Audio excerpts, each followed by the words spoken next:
મેલડીમાં મિત્રો હું તમને આ વિડીયોની અંદર જાણકારી આપવાનો છું કે માતાજીના ભુવા બન્યા પછી કયા કયા નિયમો પાળવાના હોય છે અને માતાજીના ભુવા શું કામ બનાવવામાં આવે છે આની પણ હું તમને આજે આ વિડીયોની અંદર જાણકારી આપવાનો છું। તો ચાલો મિત્રો વિડીયોને આપણે શરૂ કરીએ અને જાણકારી મેળવીએ। પહેલા મિત્રો આપણે વાત કરીએ કે માતાજીનો ભુવો શું કામ બનાવવામાં આવે છે। તો મિત્રો માતાજીને રમવા માટે ધૂણવા માટે ખોડિયાની જરૂર પડે છે અને એ જે ખોડિયું રહ્યું એ માતાજી પોતે જ પસંદ કરે છે।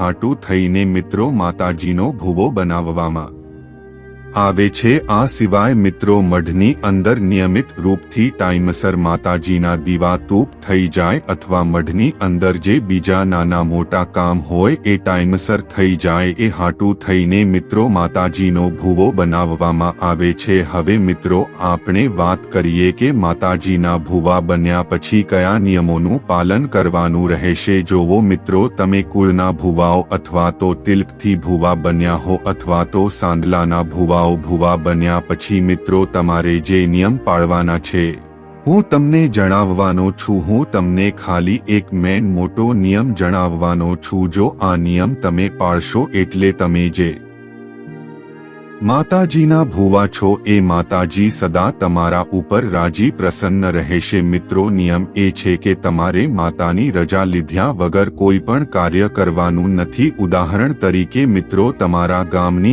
અંદર કોઈ માતાજીનો માંડવો છે અથવા તો બહાર ગામ કોઈ માતાજીનો માંડવો છે અને તમને કંકોત્રી એની મળે છે, તમને આમંત્રણ મળે છે માંડવામાં આવવા માટે, તો મિત્રો તમારે શું કરવાનું? પહેલા માતાજીને પૂછવાનું, માતાજી જો રજા આપે તો જ તે તમારે માંડવામાં જવાનું અથવા તમારે એ માંડવાની અંદર જવાનું નહીં। રેડી કોઈ પણ એવું કામ હોય જેમાં માતાની જરૂર પડે, રેડી એવું કામ મિત્રો તમારે કરવું હોય તો પહેલા માતાને તમારે પૂછવાનું, પછી તમારે એ કાર્ય કરવાનું અને એમનેમ હાથે કાર્ય કરવું નહીં, નકર પછી મિત્રો તમે હેરાન થાશો। ઉદાહરણ તરીકે મિત્રો તમારે કંઈક કારણ કાઢવા માટે જવાનું છે। હવે કારણ કાઢવા માટે મિત્રો માતાની જરૂર પડે, માંડવો હોય તો માંડવામાં રમવા માટે માતાની જરૂર પડે। આવા મિત્રો માતાની જરૂર વાળા જે કામ હોય એ તમારે પહેલા માતાને પૂછવાનું। માતા જો રજા આપે તો જ એ કાર્ય તમારે